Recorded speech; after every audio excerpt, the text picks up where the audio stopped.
All right, so breaking news. Apparently, they found the January 6th pipe bomber from 5 years ago. Now, let's just give a little context to what we're about to talk about. So the thing is and what's happened recently with Kash Patel and Dan Bongino and their roles in the Trump administration. We could put Bondi in there too. Everyone, even MAGA, hates these three people. They definitely hate Pam Bondi. Bongino's definitely like losing it pretty quickly here, and Patel is also losing it pretty quickly here. We still got our Patel and Bongino defenders, but there's nobody defending Bondi anymore, and it's going downhill for Kash Patel pretty quickly. It's just Epstein files and just all the noise that's coming along with Patel and Bongino, and not to mention they haven't really done much of anything. They've had a bunch of investigations that I remember the gambling thing. It's just that they've done a whole lot of nothing, and they're trying to make like they're doing something. So apparently some guys dropped some pipe bombs on January 6th at the DNC and the RNC at both places. This story just stinks, man. But if there was a pipe bomber, let's get him and let's take him out. So let's hear what the DOJ has to say about this pipe bombing. News alert, Pam Bondi. As you all know now, early this morning, Brian Cole Jr. was arrested and charged with placing the pipe bombs at the RNC and the DNC on January 5th, 2021. He has been charged with violating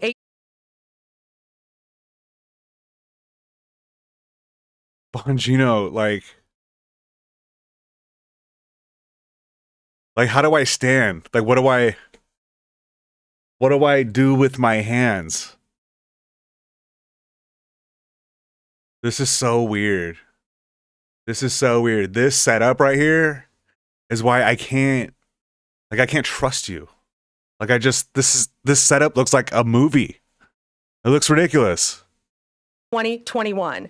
He has been charged with violating 18 U.S.C. 844, which is use of an explosive device. This investigation is ongoing. As we speak, search warrants are being executed, and there could be more charges to come. I'm going to let our U.S. attorney discuss that shortly. This was the work of multiple agencies working together. This morning's operation was carried out safely and successfully. We know that there are so many issues when you're issuing search warrants. Dangerous things can happen, and this was carried out safely and securely thanks to all of the people standing around me. They have worked tirelessly on this. Today's arrest happened because the Trump administration has made this case a priority. The total lack of movement on this case in our nation's capital undermined the public trust of our enforcement agencies. This cold case languished for 4 years until Director Patel and Deputy Director Bongino came to the FBI. The FBI, along with U.S. Attorney Pirro and all of our prosecutors, have worked tirelessly for months, sifting through evidence that had been sitting at the FBI with the Biden administration for 4 long years. Let me be clear, there was no new tip, there was no new witness, just good, diligent police work and prosecutorial work. Okay, so first thing is, it appears she's going out of her way to put down the Biden administration. That's a red flag. As a team, another red flag. With ATF, Capitol Police, Metropolitan Police Department, and of course, the FBI. We are working every day to restore the public's trust. We hope that today is a significant step towards that progress. We'll share. We don't trust you because of you. You said you had the Epstein files on your desk. You said you had mountains of evidence, and you didn't produce anything. We don't trust you. It has nothing to do with Biden's DOJ. It's you that we don't trust. Information when we can and when it unfolds. I cannot stress enough how hard Director Patel and Deputy Director Bongino have worked for months to make our nation's capital safer and to make our country safer. Bongino, I'd like and to at 7:30 every morning. Patel. Oh, Patel, let's go. Thank you, General. get this off the rails, when you baby. attack American citizens, when you attack our institutions of legislation, when you attack our nation's capital, you attack the very being of our way of life. And this FBI and this Department of Justice stand here to tell you that we will always refute it and combat it. We will provide the safest country the nation has ever seen under President Trump's leadership here. And that's what we did here today with great resolve on a case of massive public importance, as it should be. An individual who's now alleged to have placed multiple explosive devices to blow up multiple people and multiple officials, innocent civilians, is now arrested thanks to the brave men and women of the FBI and the interagency. I want to take a moment to thank the Metropolitan Police Department, the United States Capitol Police, our brave prosecutors, the Department of Justice, and our leader, Attorney General Pam Bondi, and U.S. Attorney Jeanine Pirro, whose relentless work on this case made this possible. As the Attorney General said, we did not discover any new information. What we did, an investigation spearheaded by the Deputy Director and the ADIC of our Washington field office, brought in a new team of investigators and experts, re-examined every piece of evidence, sifted through all the data, something that the prior administration refused and failed to do. As a result of that, we generated numerous investigative leads, executed multiple legal process with our U.S. attorney partners, and came to this conclusion today. And that is why we were able to safely secure this individual into custody. Remember, we are dealing with an individual who is alleged to have made bombs. We cannot do this sort of takedown in haste because it endangers the lives of law enforcement. And this FBI will never allow the lives of law enforcement and our prosecutors to be put in jeopardy. This execution was flawless in terms of teamwork, resilience, and just a good old-fashioned way of police getting the job done. When you let good cops be cops, this is what happens. I'm eternally grateful to the team behind me, to the leadership at the FBI who made this possible. But I do want to highlight, when I introduced the deputy, he made this case and so many others, including Summer Heat, his priority to come in here and solve it for the American people. And today, I'm proud to stand here before you and say, we solved it. He will have his day in court.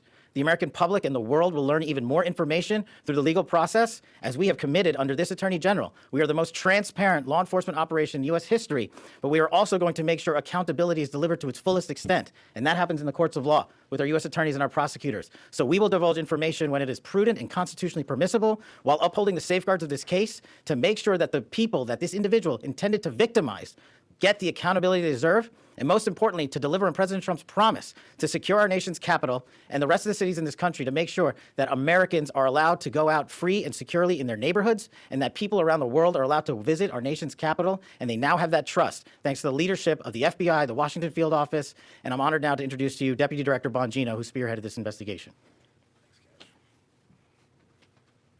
Thank you all for being here for this critical investigation we've been working on for a very long time. We deeply appreciate it. Thank you for the kind words, Attorney General and Director. I appreciate it. Folks, this is what it's like when you work for a president who tells you to go get the bad guys and stop focusing on other extraneous things not related to law enforcement. This is what happens. We had a great team. I know it's said a lot in this business. It was a team effort. It becomes cliche, but cliches are useful for a reason because they matter. And this was a team effort. The Director and the Attorney General emphasized that it was not a new public tip this came from. This was our internal work at the FBI. And I want to just really express my sincere.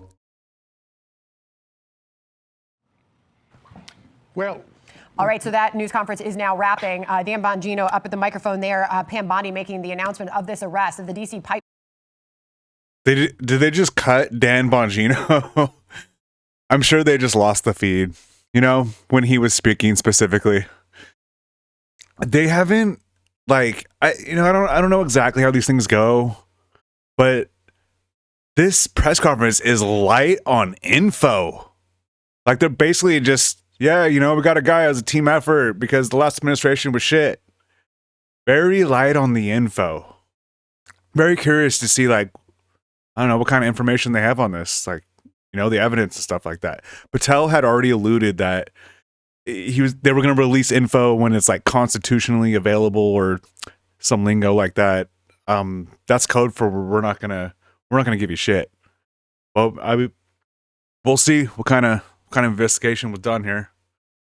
You know, you got to write stuff down sometimes. Gosh, 5 years later, John, just a remarkable development. It all came down to that very grainy video that they were able to enhance and determine who this was and make the arrest. Yeah, clearly some sort of technical error going on with the news conference there. We'll get back to it if we can. Right now, let's bring in Paul Moore. They did not identify someone by this, just by this video. So as we suspected before, there's no way. No new information, no new tips. They just brought in a fresh team with a fresh set of eyes, and they went through all of the evidence and developed, according to Kash Patel, multiple leads that finally led them to 30-year-old Brian Cole of Woodbridge, Virginia, who is now in custody in his home being examined by the authorities. Yeah, John. So of the two possibilities that we posited, it looks like it was B, which is there was nothing new. It was just a set of fresh eyes, a new task force where everybody got on the same page. And, you know, look, you do have to say to yourself, after all of this time, what was it that they found that was so new that allowed them to get so far on this case relatively quickly? I mean, if you think about it, the administration here is what now, 10, 11 months old. They probably didn't get going on this until a few months into it. And yet they buttoned. Damn. Fox News showing some skepticism. Okay. Up. And so you have to say, assuming that this guy is the right guy and he's innocent until proven guilty, you have to say that this was really yeoman's work. I go back to the example I used earlier about the Gilgo killings. That was a case where the possibility of a suspect was just laying there. You just had to put all the pieces together. And it looks like that's what they did here. They found some minutia that made all of this make sense. They corroborated it, and then they ran this operation to do the search warrants. I don't know what they did at the house. They keep alluding to how it was safely done. I'm wondering if maybe they sent in the robot because they weren't sure if there were going to be other bombs there. We have to get a little bit more context about who this guy was and what he was up to, because it looks like a pretty nice neighborhood, and yet there is this patina of him being an anarchist. Some of this doesn't quite track. Okay, so the announcement is that this pipe bomb suspect has been charged with the use of an explosive device. And Paul, you just have to wonder if over 5 years, you just wonder what this investigation. Okay, all right. I believe we have the shot back. Let's head back to the news conference and the announcement. Listen. To identifying the pipe bomber cannot be overstated. It is the resolve and determination of our investigators that ultimately led to the identification and the arrest of this suspect. We all know pipe bombs are dangerous, not because of the potential loss of life, damage to property, or injury that they can cause, but also because they are tools that terrorize our community. Fortunately, these bombs did not explode, although they certainly could have. But make no mistake, the alleged pipe bomber did terrorize our community. Today's actions underscore the long memory and the long reach of the FBI and our partners. I know some people had given up on finding the perpetrator, but not the FBI and not our partners. We do not forget, we do not give up, and we do not relent. Though it had been nearly 5 years, our team continued to churn through massive amounts of data and tips that we used to identify this suspect. I want to thank Director Patel and Deputy Director Bongino. You have the bomb somewhere, right? That's like evidence that they collected. That's how they know there was a pipe bomb. So they have the bombs. For their leadership. Man. And for providing us the resources. And I'm just like racking my brain right now. Like I remember like hearing about this, and it's just like this is just one of those things that is just the story just stinks. Like it's just, I'm not saying there wasn't pipe bombs, but I'm just saying like the story just stinks. Personnel to reevaluate all of the data that we had.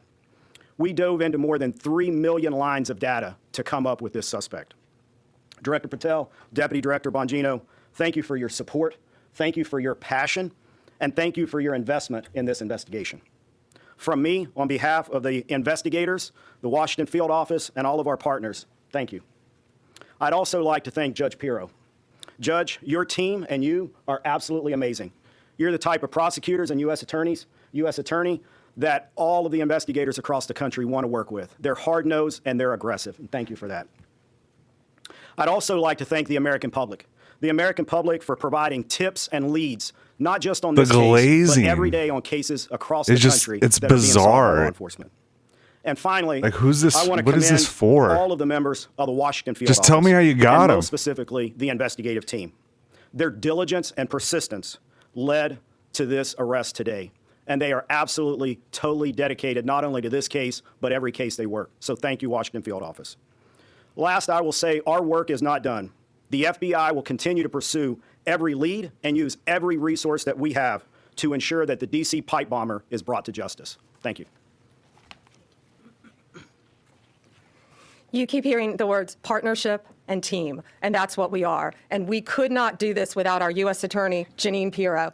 Jeanine, from day one, has worked tirelessly for our country and for our nation's capital. It's my honor to introduce my friend, U.S. Attorney Jeanine Pirro. Thank you very much, Attorney General. And you have been listening to a lot of thank yous and a lot of gratitude. The reason that we're thanking each other to the extent that we are today is because we have seen in this case an incredible collaboration around the clock, in the middle of the night. It doesn't matter. We call each other, we make contact, they need a warrant, they need something, someone wants legal advice. These are the men and women who never give it up. You hear about government employees, but I don't know if you really realize what it is that they do. They are incredible, and this case is big. This 4 is years, weird. 10 months, and 28 days ago, an individual placed a bomb in the vicinity of both the RNC and the DNC. And for that amount of time, that individual evaded accountability. Today, as a result of the cumulative efforts of the men and women in the FBI and the police department and the Department of Justice, we are finally able to make an arrest of an individual by the name of Brian Cole. As the Attorney General has indicated, he is arrested for transporting an explosive device in interstate commerce, as well as the attempted malicious destruction by means of explosive materials. You know, folks, this case involved millions of pieces of data. And it is a huge win because it was like finding a needle in a haystack. So much of this evidence was very specific, but a lot of it was also very general. For example, there were 233,000 black end caps of the type that were used in this case. I want you to think about the fact that the FBI had to go through the sale of every one of them to try to find commonality with an individual, along with the purchase of the pipe itself, the cap ends, the wires, the steel, and the 9-volt batteries. Every one of those had to be mined and remined to the point where we were able to then connect. And make no mistake, it was this administration, it was this president who made the decision that we were going to use all of our efforts to get it done, and get it done they did. Finally, let me say this. Today begins the formal process of accountability, where this defendant will begin his journey through the criminal justice system. And I pledge to you that the United States Attorney's Office will take this case across the finish line.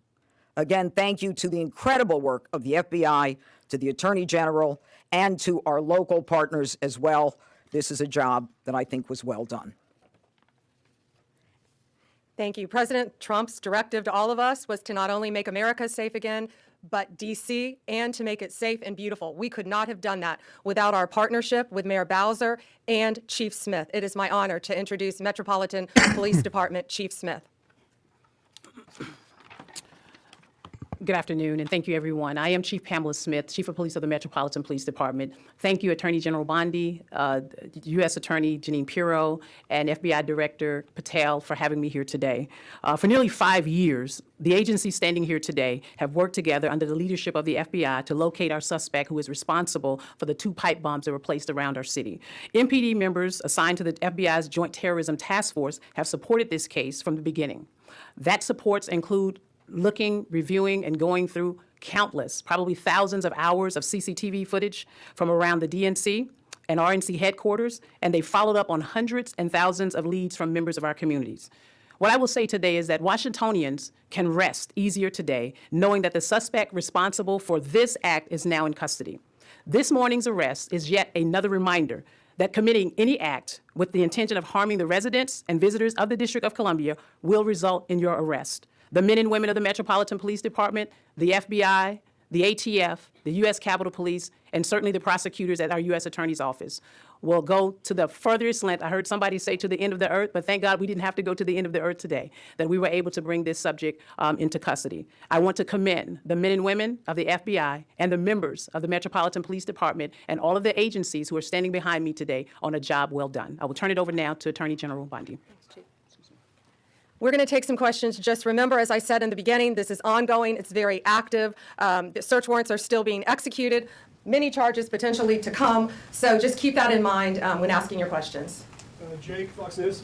So you said it had been nearly 5 years, we all know that, and that you said there had been no new evidence. So can you say anything about the evidence that actually did lead to this arrest? And then secondarily, you're talking about additional charges possibly. Can you say what those you might be considering, or terrorism charges, or what? We can't discuss new charges, of course, yet, ongoing. But what I will say is this is why this was so incredibly important, more than any other case, is this is in our nation's capital where this happened. And now, thanks to the FBI, we know that this defendant was living just miles away from here in Virginia. So as to the evidence in the case, I'm going to let Director Patel take that, but it's still very active and very ongoing.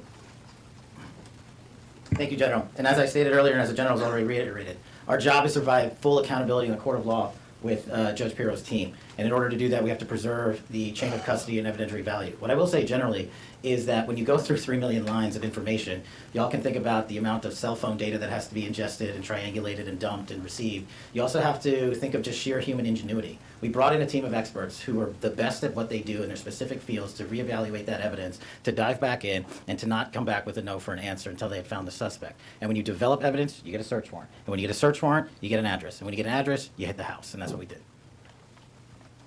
Sadie, Wall Street Journal. Hi there.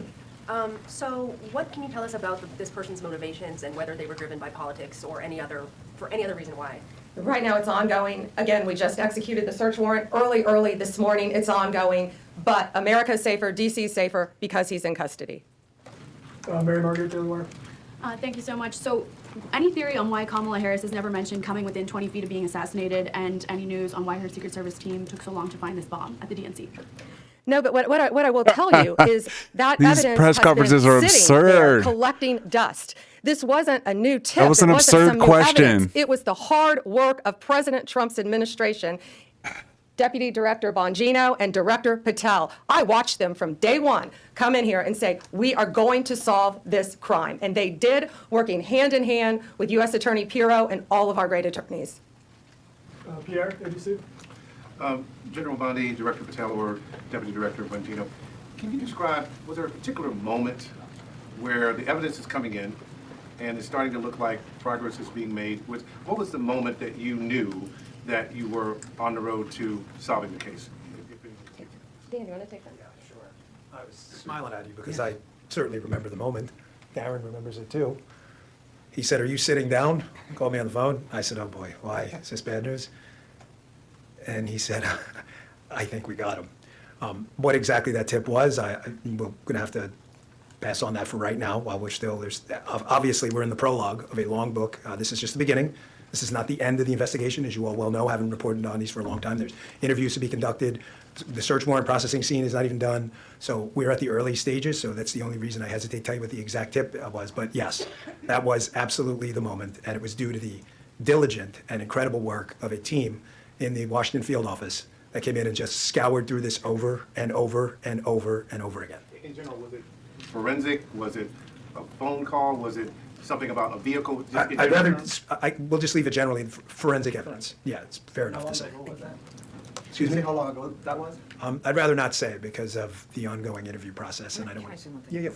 I just want to add something to tell you how thorough this team was. That moment, that was kind of like the aha moment, that wasn't the end. This team continued to work and work and work to get every bit of evidence that we could get. We didn't stop at that moment, and that's a testament to the fact that the team wanted every possible piece of evidence that they could gather. One more? One more, Kelly O'Donnell, NBC. Thank you so much. Have you recovered the notable sneakers? Have you done surveillance of this suspect from that aha moment to when you exercised the search warrants today? And obviously this happened on January 5th into January 6th. How should the public look at this case separate from all of the cases related to what transpired on January 6th and the president's subsequent pardons? I'm going to let Director Patel take the evidence part. We have to be careful. Again, you've asked very good investigative questions, but this is ongoing, very active. But America should feel safer today. We say a pipe bomb. These are bombs. These were live, active bombs that were placed in Washington, D.C. Director. Thank you. This shows you how much detail you and the American public have paid attention to this case. Of course, we analyze everything that you're seeing on this poster board and information that you will see through the formal charging process and court process. But we want to let that evidence speak for itself because, again, we do not want to disrupt the accountability that we owe the American public. Yes, you heard about the cell phone tower data. Yes, you heard about, of course, we surveil individuals who we think we're going to blow up American citizens. But how and when we do it and why we do it is not something we're ever going to reveal unless the Department of Justice deems it fit at trial. So we appreciate your attention to detail and your hardcore investigative work, but you can just imagine some of those same skills are being utilized by this FBI, this Department of Justice, our partners, the ATF, and everybody across the board. And this is an inter. Hey everyone, I'm Emily Campagno. Catch me and my co-hosts Harris Faulkner and Kaylee McEnany on Outnumbered every weekday at 12 p.m. Eastern. So That's your DVR. I don't know. I'm just